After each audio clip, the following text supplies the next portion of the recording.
एक बादशाह था, उसकी 4 बीवियां थी और वो अपनी चौथी बीवी से सबसे ज्यादा मोहब्बत करता था। उसके लिए जो पॉसिबल होता वो कर लेता। और जो उसकी तीसरी बीवी थी उससे भी उसको मोहब्बत थी, लेकिन इसको ये डर लगा रहता कि हो सकता है कि ये बीवी एक दिन मुझे छोड़ के चली जाएगी। और जो उसकी सेकंड वाइफ थी वो ट्रस्ट वर्दी थी और वो उसको सपोर्ट किया करती थी। और जो उसकी पहली बीवी थी, he did not care about his first wife, और सिर्फ एक मैरिज कॉन्ट्रैक्ट की हद तक उनका रिलेशन गुजरता रहता है।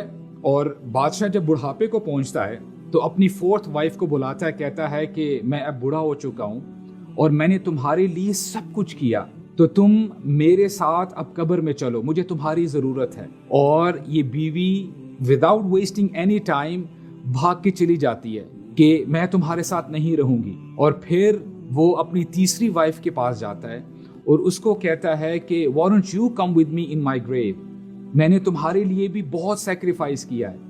अब ये उसकी 3rd वाइफ कहती है, जब तुम चले जाओगे इस दुनिया को छोड़ के तो मैं किसी और से शादी कर लूंगी। और फिर जब वो अपनी 2nd वाइफ को रिक्वेस्ट करता है कि why don't you come with me in my grave, तुम तो बड़ी सपोर्टिव थी, तुम तो मेरा ख्याल रखा करती थी, तो उसकी वो बीवी कहती है कि मैं मैक्सिमम तुम्हें ग्रेव यार्ड, कब्रिस्तान तक छोड़ के आ सकती हूँ, इससे ज़्यादा मैं तुम्हारे लिए कुछ भी नहीं कर सकती।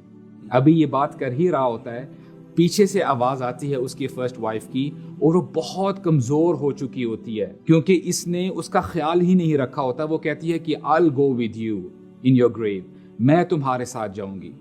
और ये बंदा जब अपनी पहली बीवी को देखता है तो रिग्रेट फील करता है, इसको पछतावा होता है कि काश मैंने तुम्हारे साथ ज़्यादा वक्त गुजारा होता, और फिर वो मर जाता है।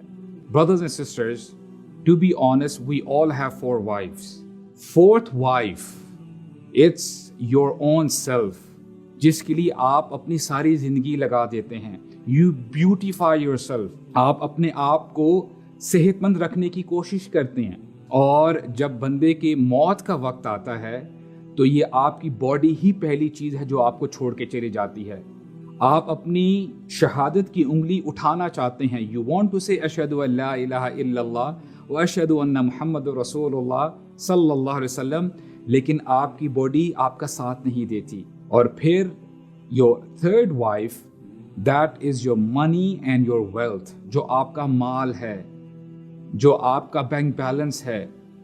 आपकी जीते जी तो वो आपके पास होता है, लेकिन जैसे ही आप इस दुनिया से जाते हैं ये किसी और के पास चला जाता है, वो किसी और के पॉकेट में चला जाता है।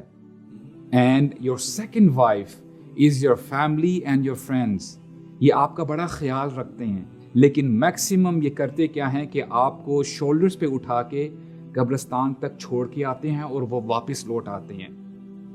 And your 1st wife is your deeds, जो आपके नेक आमाल हैं, जो हमेशा आपके साथ रहते हैं।